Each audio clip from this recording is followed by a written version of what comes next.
लेकिन उन लोगों को देखकर नील ने बचने की कोशिश नहीं की।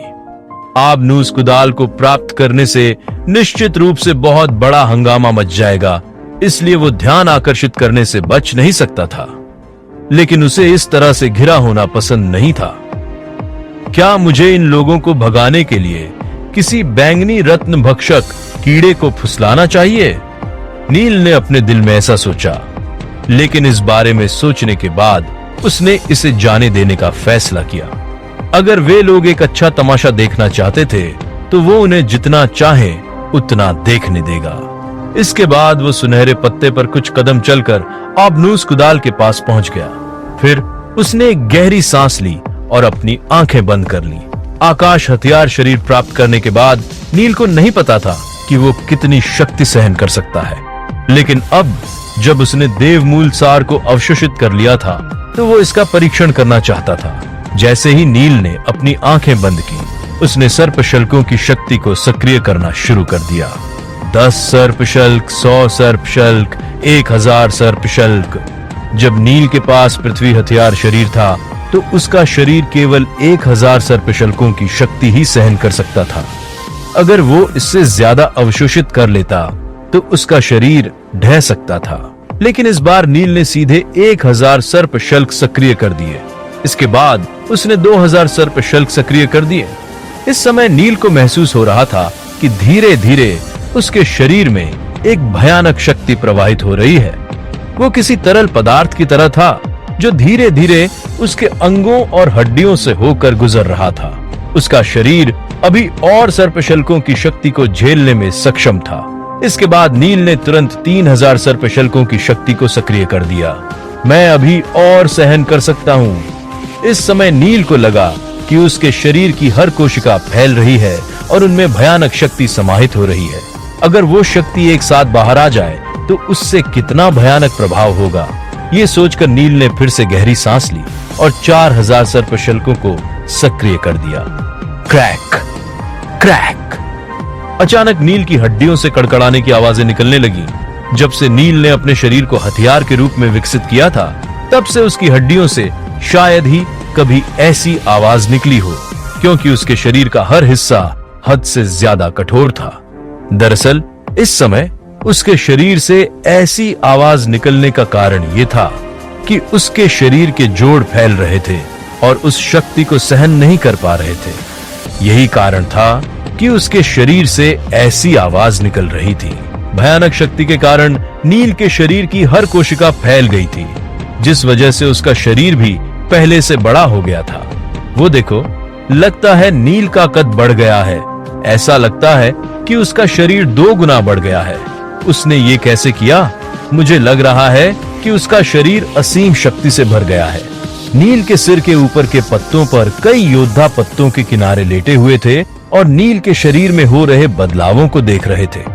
क्या यही मेरी सीमा है? ये सोचते हुए नील ने अपनी भौहें सिकोड़ ली। इस समय उसे अपने शरीर के हर हिस्से से सूजन जैसा दर्द महसूस हो रहा था और 4000 सर्पशल्कों की शक्ति को नियंत्रित करने में असमर्थ था। अफसोस, ऐसा लगता है कि मुझे अभी अपने शरीर को और मजबूत बनाना होगा। हालांकि आकाश हथियार शरीर प्राप्त करने के बाद नील का शरीर बहुत मजबूत हो गया था, लेकिन उसे गर्म और अभ्यास करने और गर्म धारा इकट्ठा करने का मौका नहीं मिला था। आखिरकार नागराज अनंत इस समय गहरी नींद में थे। क्या 4000 सर्पशल्कों की शक्ति इस सुनहरे पत्ते की परत को तोड़ने के लिए पर्याप्त होगी? ये सोचते हुए नील के चेहरे पर झिझक भरी अभिव्यक्ति दिखी। नहीं, उसने इस विचार को तुरंत नकार दिया। सूर्यमंडल के योद्धाओं ने उस कुदाल को निकालने के कई तरीके सोचे थे। हालांकि सुनहरे पत्ते पर केवल एक योद्धा ही प्रवेश कर सकता था, लेकिन बाईं, दाईं, ऊपर और नीचे कई योद्धा इकट्ठा हो सकते थे। ऐसे में अगर वे सब एक साथ हमला करते, तब भी वे सुनहरे पत्ते को नहीं तोड़ पाते। इसलिए नील ने अनुमान लगाया कि 4000 सर्पशल्कों की शक्ति उसे तोड़ने के लिए पर्याप्त नहीं होगी। 5000। ये सोचकर नील ने बिना किसी हिचकिचाहट के और अधिक सर्पशल्कों को सक्रिय कर लिया। लेकिन जैसे ही 5000 सर्पशल्कों की शक्ति प्रवाहित हुई, नील को तेज दर्द महसूस हुआ। ये दर्द उसके शरीर की हर कोशिका से आ रहा था और उस दर्द की तीव्रता कल्पना से परे थी। निस्वार्थ क्षेत्र। इस समय नील ने एक ऐसी तकनीक का उपयोग किया जो उसने पहले भी उपयोग की थी। निस्वार्थता की स्थिति में नील अस्थायी रूप से अपने शरीर में हो रहे दर्द को भूल सकता था। इस समय वो अपने शरीर के साथ ऐसा व्यवहार कर रहा था जैसे वो कोई दर्शक हो। वास्तव में निस्वार्थ क्षेत्र के फायदे और नुकसान दोनों थे। दर्द मानव शरीर के लिए फायदेमंद भी होता था। जब शरीर को दर्द महसूस होता था तो आपका शरीर आपको बता रहा होता है कि उसने अपनी क्षमता से ज्यादा काम किया है या फिर उसके साथ कुछ गड़बड़ है। जबकि अगर कोई दर्द को महसूस ही ना कर सके तो इससे उसके शरीर को और अधिक नुकसान होगा। लेकिन नील के पास कोई और विकल्प नहीं था। चूंकि उसने फैसला कर लिया था, इसलिए वो अपनी पूरी कोशिश करेगा।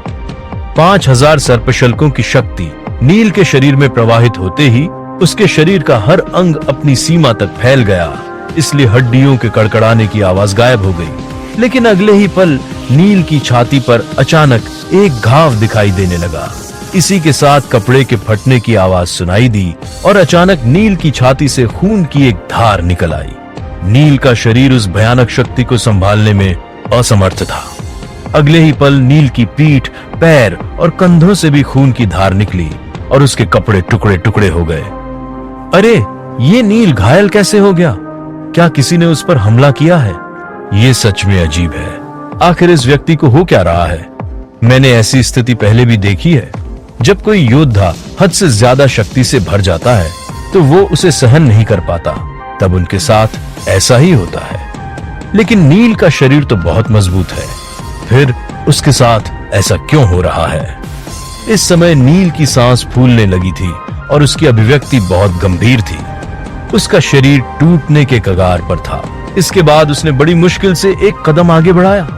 हालांकि वो अपने शरीर में हो रहे दर्द को महसूस नहीं कर पा रहा था, फिर भी जब उसने अपने शरीर को देखा तो वो चौंक गया, क्योंकि जैसे ही उसने एक कदम आगे बढ़ाया उसके शरीर से 3 या 4 खूनी धार और निकल पड़ी। चलो पहले इसका परीक्षण करते हैं।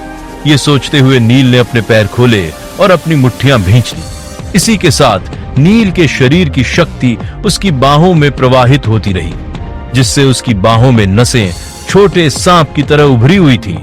उसी समय उसकी बाह की त्वचा से खून की धार निकलने लगी और आस्तीन पूरी तरह से टुकड़े टुकड़े हो गई। फिर भी उसने अपने दांत भींचे और धीरे से अपनी मुट्ठी ऊपर उठा ली। इस समय नील ने अपनी आध्यात्मिक शक्ति और मौलिक ऊर्जा को प्रसारित करने की हिम्मत नहीं की। नील का शरीर पहले ही अपनी सीमा पर पहुंच गया था। ऐसे में अगर उसने थोड़ी और शक्ति जोड़ी तो शायद उसका शरीर ही ढह जाएगा। चलो इस शक्ति को बाहर निकाले। ये सोचते हुए नील ने सुनहरी पत्ती पर एक जोरदार मुक्का मारा।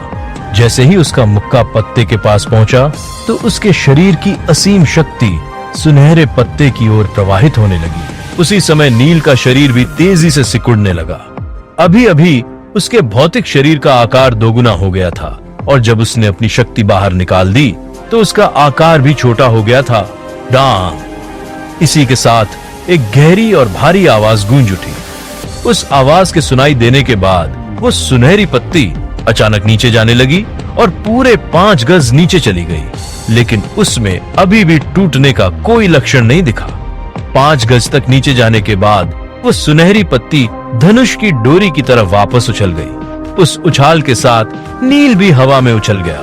उस सुनहरी पत्ती ने नील को हवा में उछाल दिया, जहां पर कई गुलाटियां खाने के बाद वो सुनहरी पत्ती पर वापस गिर गया। वो कंपन इतना शक्तिशाली था कि वो पूरे पवित्र पेड़ में फैल गया। इस दौरान कुछ योद्धा जो नील को देखने के लिए पत्ते के किनारे पर झुके हुए थे, इस कंपन के कारण अपने पत्तों से फिसलकर सीधे प्रकाश चक्र में जा गिरे। वो असफल हो गया, फिर भी उसकी भयानक शक्ति ने पूरे पवित्र पेड़ को ही हिला दिया था। वो शक्ति वास्तव में भयानक थी। मुझे डर है कि किसी सूर्यमंडल योद्धा के पास भी इतनी भयानक शक्ति नहीं होगी। कितनी अफसोस की बात है। हालांकि नील पेरियार दैवीय साम्राज्य के पक्ष में नहीं है, फिर भी मैं उम्मीद करता हूं कि वो आबनूस कुदाल प्राप्त कर ले। इस समय कई प्रतिभाशाली योद्धाओं के चेहरे पर निराशा दिख रही थी। वास्तव में नील आबनूस कुदाल प्राप्त कर सकता है या नहीं, उन्हें इसकी बिल्कुल भी परवाह नहीं थी। इस समय तो वे सभी नील की हरकतों से हैरान थे। यहाँ तक कि पेरियार दैवीय साम्राज्य के योद्धाओं के दिलों में भी दया की भावना थी। वहीं सुनहरी पत्ती पर बैठा नील जोर जोर से सांस ले रहा था। इस समय वो पहले ही निस्वार्थ क्षेत्र से बाहर निकल चुका था। इस वजह से वो अपने शरीर में हो रहे दर्द को स्पष्ट रूप से महसूस कर सकता था। इतनी कोशिश के बाद भी वो असफल रहा। उस पत्ते की परत को तोड़ने के लिए 5000 सर्पशल्कों की शक्ति भी पर्याप्त नहीं थी और ऐसा लग रहा था कि 6000 सर्पशल्क भी पर्याप्त नहीं होंगे। कारण बहुत सरल था। वो सुनहरा पत्ता एक ऐसी शाखा पर टिका हुआ था जो बहुत मोटी नहीं थी। फिर भी कोई व्यक्ति उस पत्ते को नहीं तोड़ सकता था क्योंकि उसकी शाखा में एक निश्चित मात्रा में लचीलापन था। उस लचीलेपन ने नील की अधिकांश शक्ति को संतुलित कर दिया था। अगर मैं सुनहरे पत्ते को तोड़ना चाहता हूं तो मुझे 10,000 से ज्यादा सर्पशल्कों की जरूरत पड़ेगी। हालांकि मैंने पहले ही 14,000 से ज्यादा सर्पशल्क जागृत कर लिए हैं, लेकिन मेरा शरीर इतनी ज्यादा शक्ति को सहन करने में असमर्थ है। तो फिर मुझे क्या करना चाहिए? इस समय नील गहरी दुविधा में था। हालांकि उसका शरीर दर्द में था, लेकिन वो उसकी निराशा के बराबर नहीं था। हार मान लो पार्थ भाई। तभी अचानक राजकुमार योगेश की आवाज सुनाई दी। राजकुमार योगेश 33वीं मंजिल के पत्ते पर खड़ा था। हालांकि वो नील से 2 मंजिल नीचे था, लेकिन वो नील के ठीक बगल में था और सब कुछ साफ साफ देख सकता था। वास्तव में वहां पर कई योद्धा प्रवेश कर चुके थे।